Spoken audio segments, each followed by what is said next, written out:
Thousands of years ago, humans began making paint using some questionable things.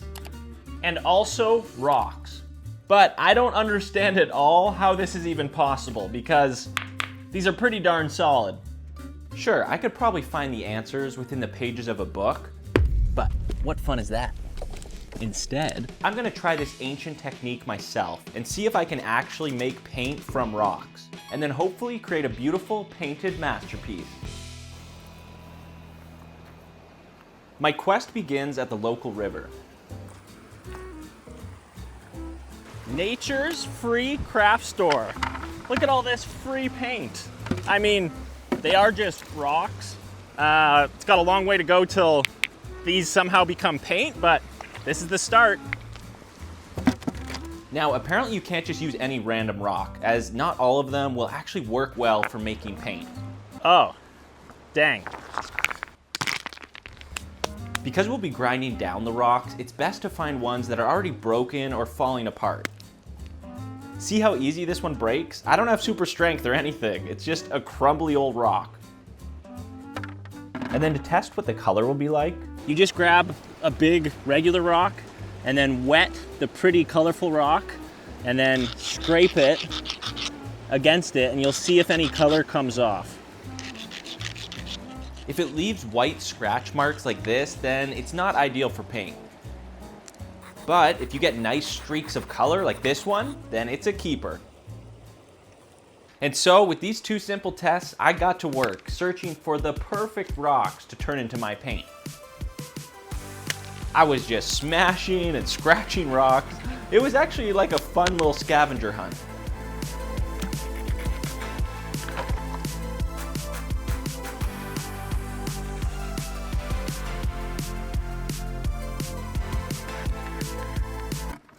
Bam, bam. Here is my collection of beautiful rocks, soon to be paint. Now, you know what would be pretty cool is if I got even more rocks from like a different part in the world to see how they compare. Well, I recently went on a family vacation to Hawaii and it was so special. Such a nice time of relaxing, swimming, and just enjoying the tropical sunshine. But also, during my morning run one day, I found this rock on the beach that had great paint potential. And then a few days later, just chilling in a bush, I found another one. I want to have a variety of different paint colors, so this should be perfect. Now, I just got to get these rocks home and somehow figure out how to turn them into paint, because at this point I have no idea. So let's go home and we'll figure it out.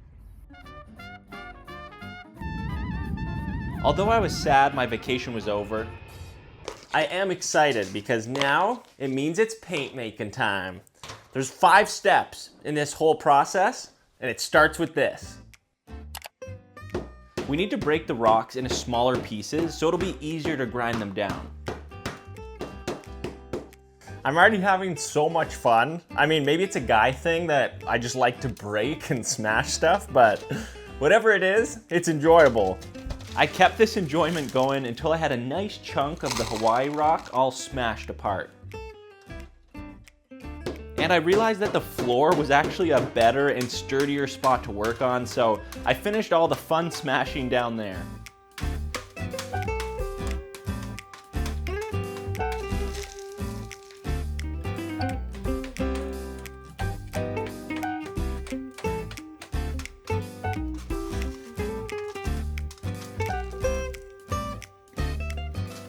Bam, bam. Step 1 complete. I gotta be honest, my paint palette right now is very earthy. It's just different shades of brown and grays, so not much of variety. Maybe where you live you have funky colored rocks, but it is what it is. So our rock pieces are quite small now, which is great, but we want them to become even smaller. So cue step 2. Oh man. How am I gonna paint something cool with these colors? What the? Hey, I said to cut to step 2. We want to keep reducing the rocks into something super fine called rock dust, which is exactly what it sounds like. So I got this mortar and pestle. Pestle? I don't know, I think the T's silent. Pestle. Mortar and pestle. Weird word, but hopefully it's effective here.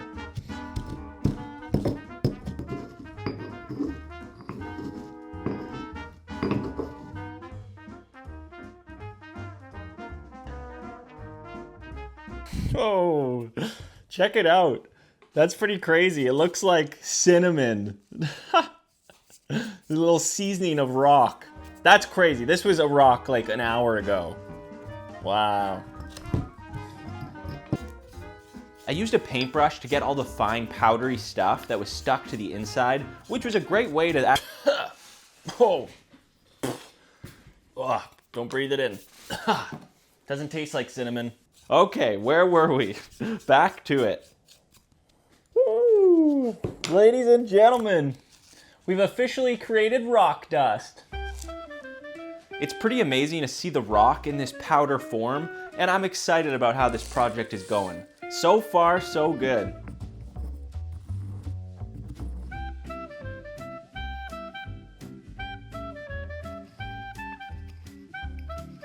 Progress was great, and I came up with this random hack to use the top part of an icing sugar container to sieve out the larger chunks.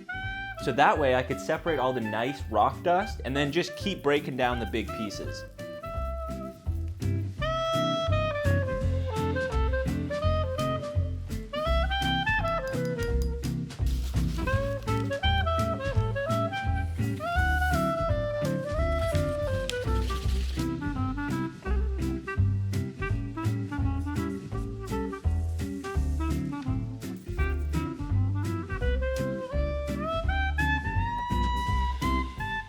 And just like that, I've got 5 different natural pigments of rock dust. Let's keep cruising right along into step 3. This is where we go from less brute force of just like smashing stuff, and it becomes a little bit more science-y and more calculative.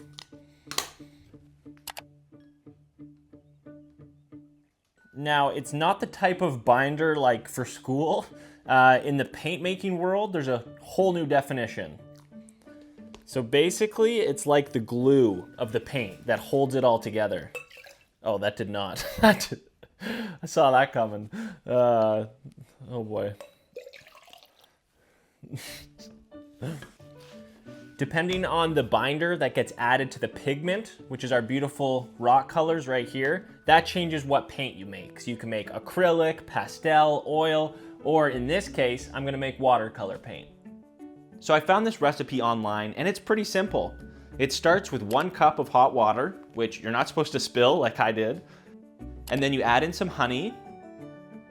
And then also half a cup of this thing called gum arabic powder. I have no clue what it is, to be honest. It says it's made from the sap of, oh, it's made from the sap of trees. That's cool. A thickener, a suspending agent, a binder. It says right on there. Let's go. It's a safe and harmless way to thicken things. All right, we'll see about that.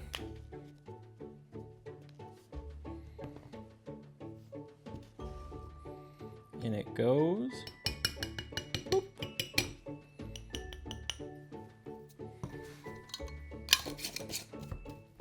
And now we just mix it all together.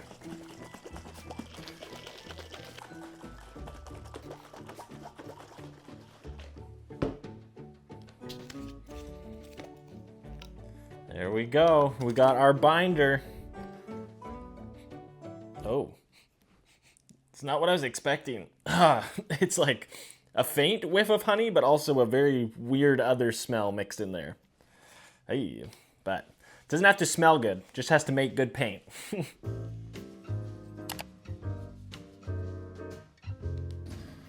Do I have any idea how much to add? No. It's my first time doing this. And if it's not clear by now, I don't really know what I'm doing. Just kind of making it up as I go, but that's the fun of these projects. As I kept adding more, the most amazing thing happened. Slowly but surely, the rock dust started to transform from a powder into actual paint. It's pretty crazy. My mind is kind of boggled right now because at the beginning of this video, the rock was a very hard, durable solid, and now we've turned it into this goopy liquid. I don't understand it, but it's cool. I'm enjoying it. Once it was all nice and mixed, I scooped the paint into the lid of a jar and then kept on going.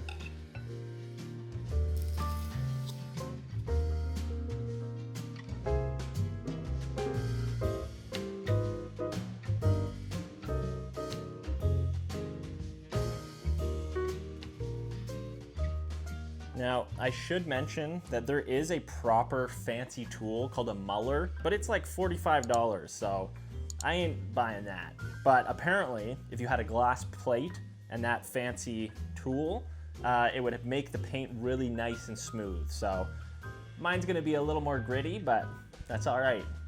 Nothing wrong with a little bit of grit. I think the texture will be cool in the finished painting. I was still feeling pretty nervous about how I was actually gonna make a painting with such limited colors, but that's a problem to worry about later. For now, I was a paint making machine. I was really enjoying this part of the process.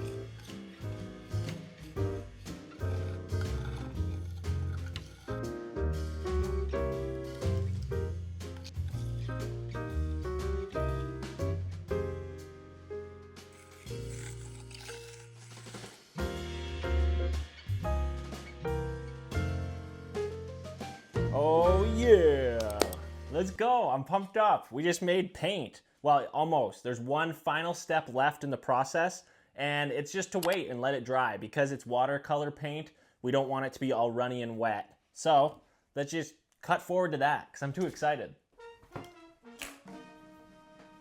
I'm gonna try making a painting using my nice rock paints. See how nice and dry they are? And let's take it for a little test drive first, just to see what we're working with here.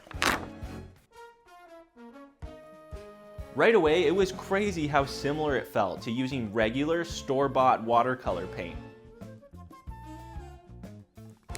Okay, here is my paint palette that I'm working with.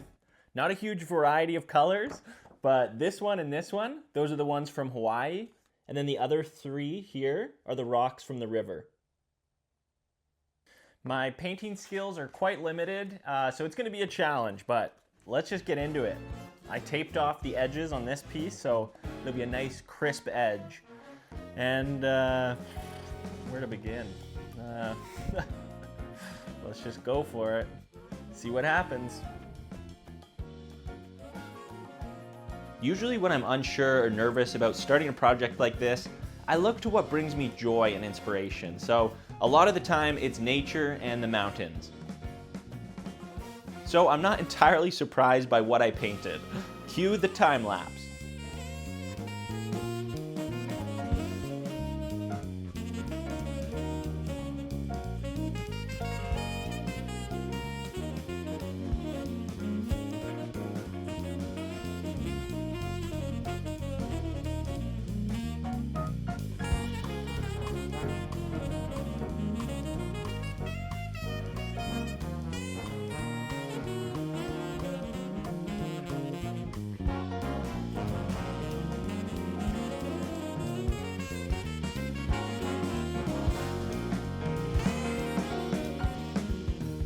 Having only 5 very similar colors to choose from was definitely a challenge, but I did my best, and what started as just rocks from the river and from the ocean is now this, a flippin' painting. This made entirely of rocks.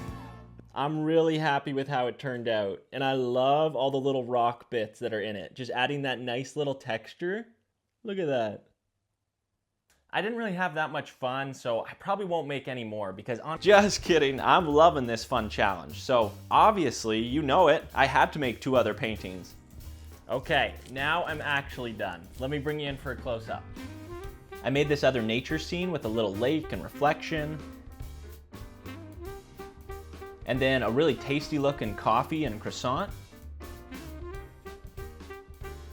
Here they are all together. Let me know which one's your favorite. And now I know the answer to my question. It's not a mystery anymore. Bam. Wow, that was fun. Thanks for coming along.